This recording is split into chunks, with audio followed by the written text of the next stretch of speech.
Here are our Robert Browning poems, and remember with him, he loves using dramatic monologue. So we're hearing the speakers in their own words, they reveal their own characters. And as we look at Soliloquy of the Spanish Cloister, definitely this guy reveals his. A cloister, is a monastery. So you're hearing a priest here, and notice his jealousy of another priest. Notice two Brownings, what we would typically call unpoetic opening. Grrr. Other than John Donne, can you think of anybody who starts a poem in such abrupt ways? But this sense, and as you watch this monk, notice that he's not terribly religious, that he does lots of things that aren't like a monk. He's also a huge hypocrite. So as we're looking, and Browning here, remember we talked about him that he removes himself. Having been chided as a young poet about so much self-revelation, he has become the man behind the mask. But my goodness, does he enjoy putting on other voices.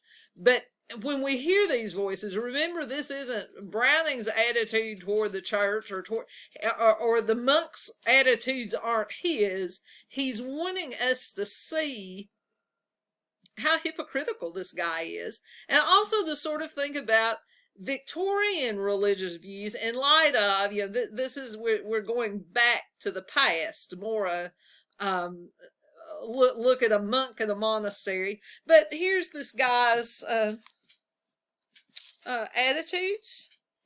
Notice he hates Brother Lawrence. So one of the big questions in the poem is, why does he so hate Brother Lawrence, and what kind of person is Brother Lawrence really? Why is this monk, my heart's abhorrence? I mean, a monk ought not be hating. None of us ought to be hating anybody. But this guy, if hate killed men, ooh, Brother Lawrence would be dead. And then there, that mocking of Brother Lawrence's love of botany. What? Your myrtle bush wants trimming? And that end of that, hell dry you up. He doesn't just hate him, he wishes Brother Lawrence were in hell. And much of this poem is seeking to find a way to send him there. Now, what really bothers him about Brother Lawrence? At meal times, you gotta hear him talk about the weather. Well, okay, if he's a botanist, and a monk, typically they garden, they grow things. Maybe it's good that he likes growing things. But this guy gets bored with him talking about the weather. And notice there, he's Brother Lawrence, the botanist, he's wanting things to grow. He's also the Latin name for parsley. Brother Lawrence is, I can't come up with that title. What do you call parsley? That this guy turns it, what's the Greek name for swine snout? He mocks him, and is it very holy for a monk to be talking about swine? It's a dandelion, but his attitudes and his mockery of Brother Lawrence, who quite seriously is trying to come up with the Latin name. Notice he also doesn't like Brother Lawrence's fondness for clean plates and spoons. And if some guy like you like this one hates you, it might be a good idea to make sure your cup and your glass are clean before you eat from them. But we'll have our platter burnished. He's mocking Brother Lawrence's desire to have clean plates, which again may reflect his desire for cleanliness and holiness maybe in other areas. But anyway, we got to have our own goblet, and it's got to have our own initial, that mockering of him. And then there too, stanza 4, saint. All the other monks think that Brother Lawrence is a saint. Huh, this guy says. Notice he says, when Dolores, when women come by the monastery, particularly Dolores, and wash their hair outside, or they talk there, with Sanchicha, telling stories. And there, as they wash their hair, that in the tank, they're washing their hair outside the monastery. Blue black, lustrous, thick like horsehairs. Notice this monk himself seems to have taken a good long look at Dolores and that beautiful thick hair she's got. But he sure, can't I see his dead eye glow? Brother Lawrence may or may not even know she's out there. I bet he's way more interested in the oak trees outside. But this guy has definitely seen Dolores. But he says, he looks just like he's a pirate when he looks at her. Well, he looks like a pirate, but notice the parentheses. That is, if he let it show, hey, I know he's lusting after her. Well, maybe, if he'd show it. But we definitely know this guy's been looking at the woman. Notice stanza 5, too. That at mealtime, Brother Lawrence isn't as holy as I am, because I always cross my knife and fork in the sign of the cross, which is so holy. He doesn't do that. And I also, every time I take a drink, I do 3 sips, showing that I believe in the Trinity, and he just swallows his all in one gulp. Can you not illustrate the Trinity with 1, just like you do with 3? But again, this guy is focused on very minute things like, let's make sure we move our spoons right, or we drink in a certain way. He's more interested in that kind of holiness than other kind of holiness.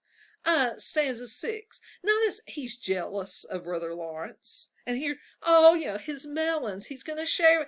Everybody's excited that everybody's to get a slice, and then, up the abbot's table, they're all to have, a whole one to themselves. Everybody's excited. Well, this guy isn't. So much for his melons, and there won't be any more if he can help it. On down stanza 7. Notice he really wants to send Brother Lawrence to hell. So he starts thinking about scriptures, a text in Galatians, there where it lists the fruit of the Spirit, and then it also lists the works of the flesh. If I can just catch him in one of those sins, something biblical where, none of the people who do this will enter the kingdom of God. If I can catch him in one of those sins, and that text in Galatians, it lists 29 things that are bad. So if I catch him in one of those when he's dying, he'll have to go to hell. Or, stanza 8, what about my scrofulous? That means diseased. French novels are notoriously bad in terms of, they're kind of raunchy books.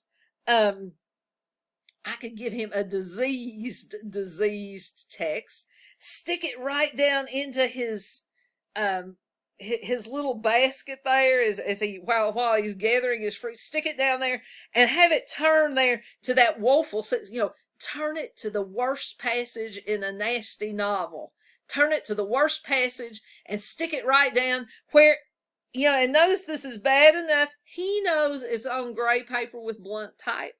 He knows what font it is. He knows what color the paper is. And he also knows the worst passage in a book of bad books is on page 792 or something. He knows exactly what page. So, I'll turn it there and I'll stick. And, he just looks at that. He's headed to hell. What does it say about the guy who knows the text so well? Or, stanza 9, maybe if Galatians doesn't work, or if sticking the novel in doesn't work, there's Satan. What if I just pledge my soul to him, sell my soul to the devil, only I'm going to leave, there's going to be down in the fine print, there's going to be this something that's going to say, the devil's going to think he's got me until, oops. No, miss the fine print, and I'll be up in heaven. And meanwhile, Brother Lawrence is going to be down in hell. I could do that. And notice there at the end, we start this high Zahana. That's the start of some kind of curse. Let me conjure up the devil. Let me do it. I'm gonna do this soul thing, but I've left this. But he's starting this chant, calling up the devil, and then all of us, oops! There goes the bell for vespers, evening prayers. Oops! So at the same time, we've just been calling up the devil. Notice he switches into and he's so into this that notice he gets the Hail Mary mixed up. His phrasing isn't, full of grace. Oops.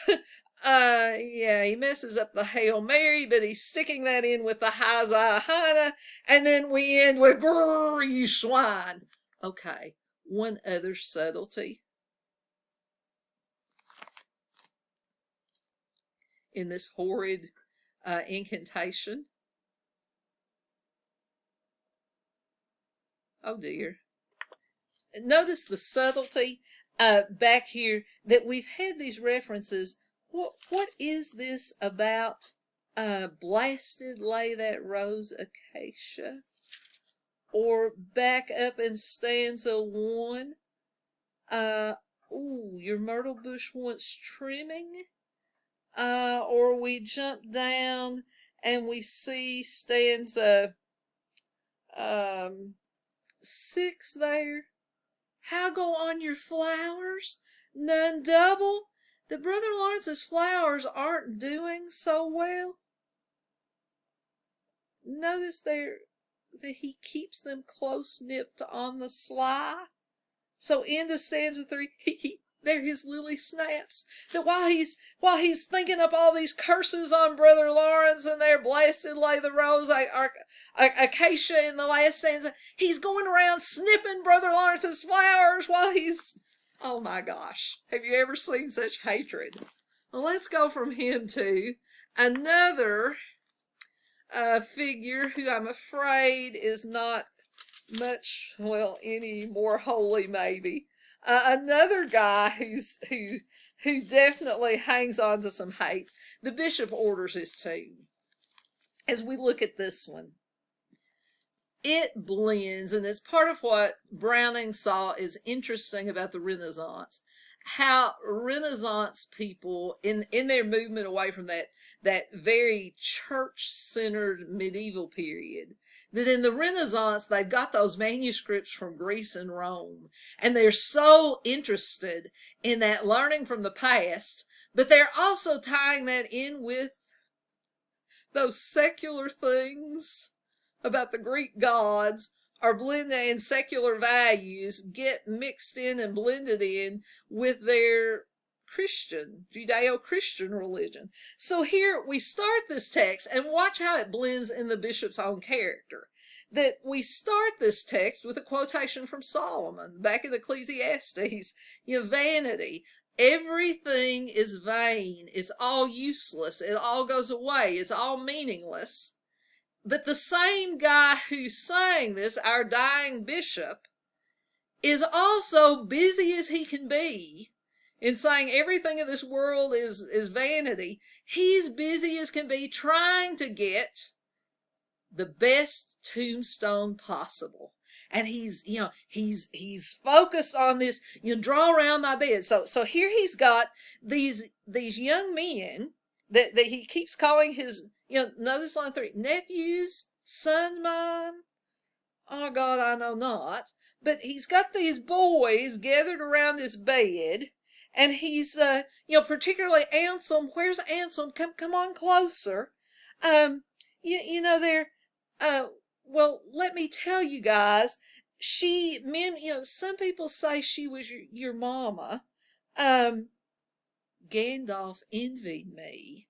Notice that he hates Gandalf. And this Gandalf is dead. Gandalf already has a tombstone. But this guy is out to have a way better tombstone than Gandalf got. And he also thinks he's ahead of Gandalf because Gandalf envied him over a woman, supposedly these boys' mother. Now, meanwhile, he's a monk. Should either he or Gandalf be associating with women? And also here with these nephews, sons of mine, they're his illegitimate children. But one of the sad